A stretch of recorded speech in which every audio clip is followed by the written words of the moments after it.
Wednesday. 3 down. 2 to go. All right, now. Here we go, man. You know what? Before... some funny shit happened to me. Before I get to my topics. And there's topics with an S. I think it's 2 topics. Do I have 2 topics? I think I had 2 topics to talk about. But anyway. Guys... You know, I drive a truck for a living. So I deal with a lot of packages and freight and pallets and stuff like that. So we have handhelds that we carry around. So when we dropping off the product or whatever to the warehouses and all that stuff, etc., we have them sign the handheld so we can, you know, have proof that we dropped it off and who signed for it. You know how that goes. So today, this guy, I never seen him before, a new guy. And I was like, hey, what's going on, man? Where's my buddy at? Oh, he's on vacation. I said, oh, okay, cool. Hope you have a good vacation, fun vacation, whatever. So, the guy gets the forklift and gets the pallets off, and I said, hey, man, you mind signing this for me? Oh, I got to sign something? Yeah, man, go ahead and sign it for me, man, so I can get on up out of here and go to my next stop. He's all right, cool, I'll do that for you. So he signs it and scribbles something real quick. Even though they sign it, we still got to type the name in, you know, because you can't understand signatures. There's no signature on earth that you can understand. So he signs it, and, you know, all right, man, you have a good day. I'll see you tomorrow. All right, man, you too. I walk to my truck, get in the cab, and I get my handheld, and I proceed to type the name in because he told me his name. Oh, no. Before that, I said, when he signed the handheld, damn, I left this out. When he signed the handheld, I said, all right, man, what's the last name? He said, C-H-I-T-T-Y. So I said, okay, I got it. At that time, I didn't think about it until I got in my truck and, you know, started typing it in the handheld. And I said, all right, I got you, man. I'll see you tomorrow. Then I got the truck, started typing C-H-I-T-T-Y.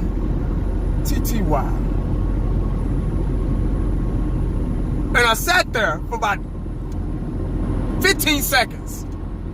And I said, C-H-I-T-T-Y. Shitty? Man, I said, oh no. I've heard all the last names that I could hear. I've heard them all. You can believe the last names I've heard and how funny and ridiculous they are. This guy's last name was Shitty. And you know what? I know he got talked about and picked on because of his last name. Bless his heart. I feel so sorry for him. But, you know, it wasn't the fact that his last name was Shitty. It was the fact of how sophisticated he tried to C-H-I-T-T-Y. Yeah, Shitty. Nigga, come and get your ass. I just thought I'd tell y'all that, man. My bad, man. You know what? That made my day. It just did, man. But I want to apologize to y'all because my video's been kind of extended, real long, 17, 18, 19, 20 something minutes. I'm going to try not to run my mouth too much. I know y'all got things to do, but I do appreciate y'all tuning in and supporting the channel or whatever. Guys, I wanted to talk about, it was 2 things. Something I heard this morning real quick before I touch on my topics. Goddamn Cole Beasley running his mouth. Well, he wasn't really running his mouth. He supported a comment on Twitter. He put a thumbs up or liked it or whatever you got to do to support the damn comment. I think he liked it, gave it a thumbs up. And the comment said, I heard this on the radio this morning. The comment said, Jerry Jones, some fan talking about Jerry Jones and how if you hit his pocketbook, if fans stop showing up to the games and stop supporting the team, and you hit his pocketbook, hit their revenue, he'll start acting right and start winning some ball games and start wanting to put a good formula together to get to a Super Bowl, to get the fan base back. And he gave it a thumbs up or whatever, and So now they were talking about this morning and how he might have put himself in the doghouse, because you know how players, when they talk about Jerry Jones, when they talk bad about the organization and the way things are going, they're fired, you know. But well, you know, it wasn't no big deal. I just thought I'd let y'all know that. Hell, he might, shit, he was right, hell. Because I've been saying that all along. Shit, you hit Jerry's pocketbook. Hell, my dad said that back in the, late 80s, early 90s. You hit Jerry's pocketbook, then you hit them on his pocketbook, then they'll start acting right. Start getting some real talent in here, real coaches trying to win the championship, trying to get that fan base back, because that's their money maker. But it ain't like he need the money anyway. Goddamn, he's a billionaire, so I don't know what the hell his problem is. But anyway, I wanted to talk about the Sean Lee thing, and there was something else. I can't remember what it was. But maybe I'll remember while I'm talking about Sean Lee. Sean Lee, I'm pretty sure y'all have already heard. I got that load on my phone today. Sean Lee is considering coming back next season.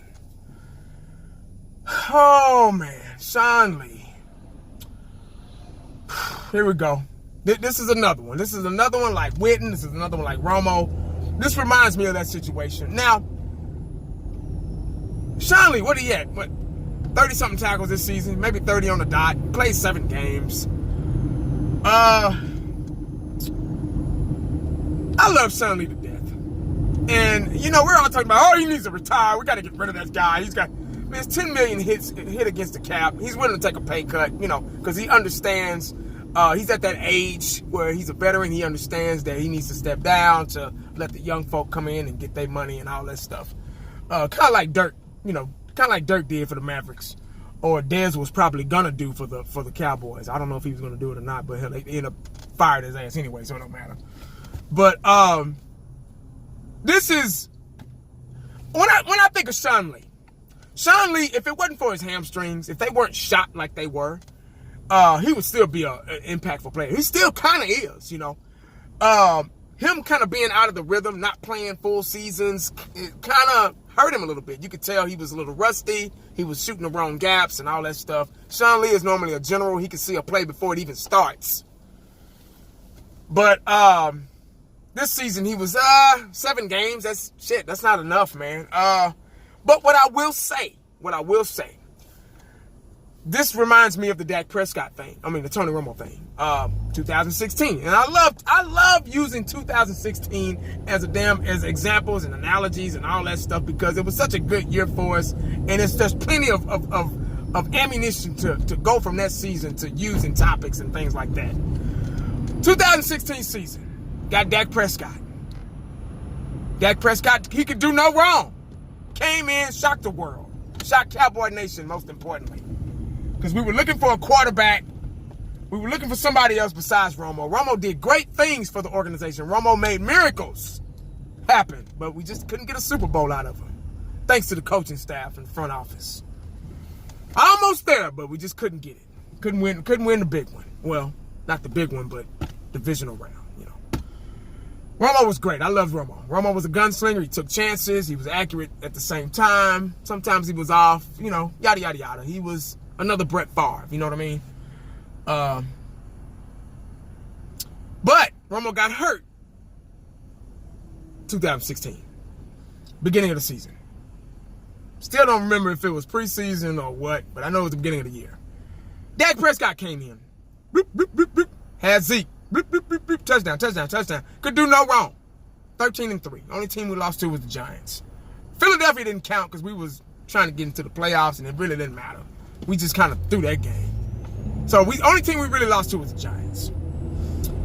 They just had our number that year. I don't know what the hell was going on. But anyway, when Dak hit the scene, and the reason why Dak was so successful, the reason why he was so successful, so great, because guess who was in his ear? Hey man, you know when you watch Scooby-Doo back in the day, and they start whispering to each other, and you don't know what the hell they talking about. Hey Shaggy. That's what Tony Romo was doing to Dak Prescott on the sideline. Kellen Moore ain't in. He don't know what the hell's going on. I can't stand that bastard. Him and Linehan need to go. If you're going to send one pack, send the other 2. Because that's his homeboy. Send his ass out of here too. But anyway, Romo was in Dak Prescott's ear. That's why he was so successful. See, every team needs that old dog to show him the ropes. Oh, that old dog in the back. You know, when being at home as a kid, we used to come home from school, and we used to always, see, this was back in the day when houses had alleys, and they had big ass backyards and alleys and shit, and the garage was in the back. See, my house, my brand new house I just bought, me and my wife just bought last year, our garage is in the front. All the newer houses, the garages are in the front. Even mansions and shit, their garage is in the front. That's just how they do it. I guess they figured alleys and shit and all that shit is dangerous or whatever, so they kind of flipped the script and put all the garages in the front. Well, that's how they do it here in Texas. I don't know about anywhere else. But we used to always, on the way home from school, we used to always cut through this alley, thinking we were gonna get home faster, but you know. And there was always dogs back there barking. Hoo, hoo, hoo, hoo. And there was this one house that had like 3 dogs. It was 2 little puppies and 1 big dog, old school dog in the back. Let you know. They didn't say nothing unless you walked up to the gate. I mean, he didn't say nothing. He didn't start barking until you walked up to the gate. You know what I mean? So that's that old dog that, you know, I'm here. I might not be playing that much, but I'm here. So don't jump your ass back here behind this fence. I'm gonna bite you. You know what I mean? That's what Tony Romo was. That's what Jason Witten kind of was. That's what Sean Lee could be. Now, the thing I like about this is a lot of these people say, oh, he just needs to retire. Get rid of him, you know. But you fail to realize that we're the youngest team in the NFL. We got a lot of young talent and plenty of cap space, too, along to go with it. So that's like a Big Mac with fries. And a drink, too.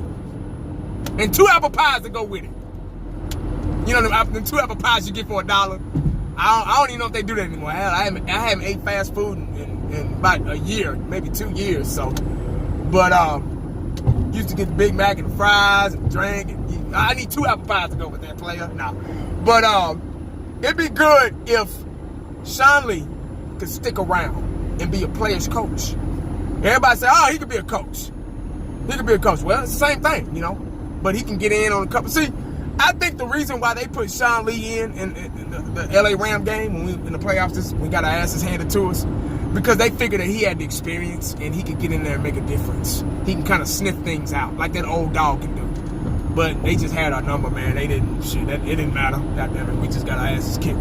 But this young defensive core need that. They need Sean Lee, because if you see on the sideline, Sean Lee is directing. He's showing them. He's giving advice, and they're listening too. Jalen Smith and the tackling Dutchman, they're back there listening to him, and I think they need that, man, because young folk need guidance. Because guess what young folk gonna do? If you give them the keys to your car, a young person to get out there and wreck your damn shit up, tear it up.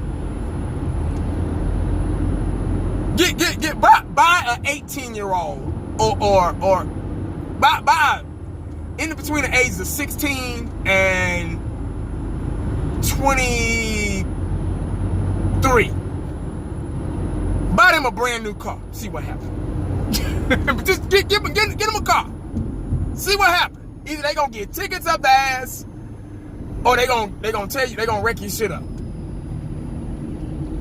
But yeah, they need their guidance, man, and he'll be a good player's coach. I would love for Sean Lee and get about 7 or 8 games out of him. Okay, cool. We already know what the deal is. They ain't gotta hide it no more, man. We know his hamstrings are shot. You ain't got to keep saying, oh, he's injured. Oh, we don't know what's going on. We know. God damn it. The doctor that told Jerry Jones that his hamstrings was shot last year, beginning of last year, they fired him. So they got a new, coach. So, or staff, training staff or whatever. So, you know, we know what the deal is with Sean Lee, man. But Sean Lee's a good player. He only had 30 tackles this year, man. But I think, you know, he'd have had a lot more if he'd have been healthy. But he cannot stay healthy. We know that. But it'd be good for him to be a player's coach. But let me know what y'all think about that, man. That's how I feel. I think it's a good idea. If he comes back, cool. Now, we don't know. He might change his mind. The season might come. He might, you know what, I'm getting old, man. I ain't got time for this shit. I don't feel like OTAs and training camp, mini camp and training camp and all that shit. You know. But Tom Brady, shit, he 40-something, so he's still playing, you know. But, shit, he ain't even got to practice. He ain't even got to come to preseason or whatever. But that's the deal, man. You know, it might change. You never know. But hell, he hasn't played. He's been out for so long throughout his career. he could probably keep coming back. Just like Dirk Nowitzki. Dirk, he for the Mavericks, he play about 10, 11 minutes a game, maybe. Shit, he just in there just kind of teaching, coaching on the sideline, and hey man, this is what you do, and he got a championship, so he can do that, and the Mavericks allow him to do that. So I think the same thing with Sean Lee, man. That'll be good, bro. But damn, it was something else that I wanted to talk about, man, but I forgot. I hate that. Don't you hate that, man? I was thinking about this all day long.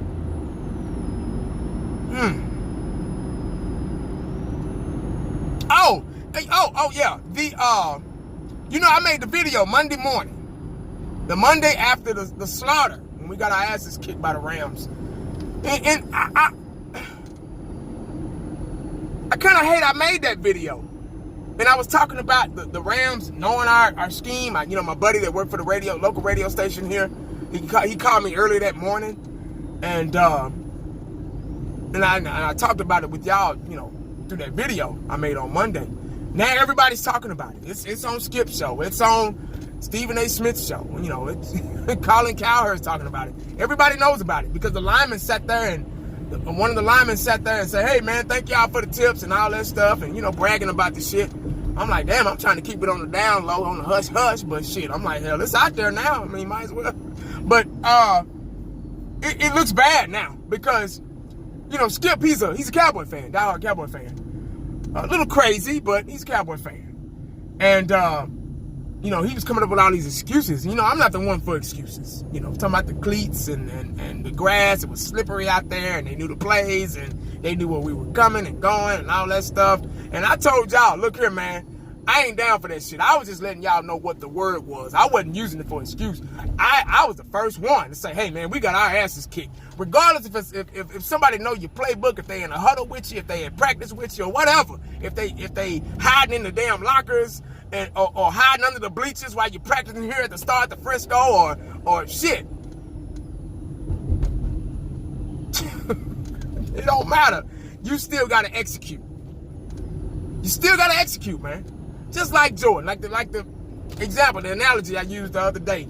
I said, look here, Jordan will back you down, post you up, and you know he gonna go into his patented fadeaway. But it's your job to adjust and still try to stop it. We didn't do that, so we got our asses kicked. Straight up, we just did. We wasn't ready. We weren't prepared.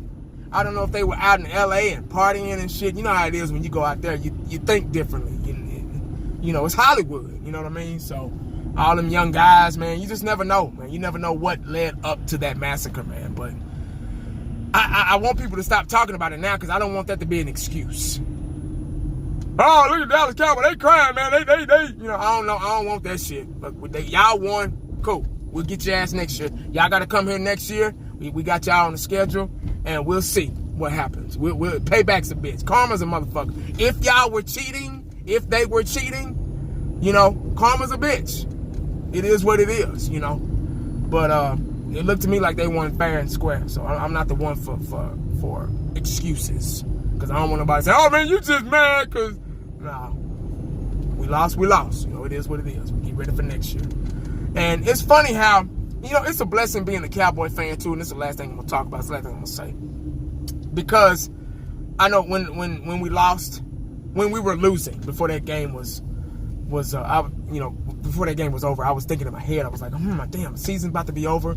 This is when it get tough for Cowboy Nation YouTubers. This is the time of year that, damn, what am I gonna talk about? Even my wife said, baby, shit, what you gonna talk about now? And I was like, shit, I don't know. I gotta really do, journalism work. You know what I mean? Just digging and scratching and crawling for stuff to talk about. But shit, without it, man, I've been, all this stuff been coming up, man. We still the #1 topic and all that stuff on these shows. And, I can, one little sentence, like, oh, I can talk about that, So it's always something. When you're a Cowboy fan, there's always something to talk about.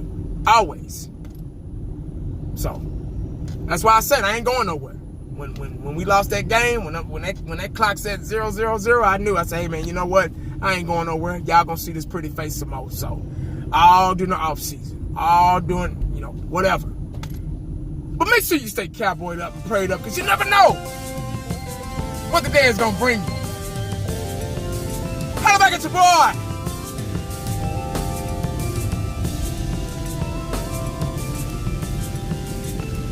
I'm out.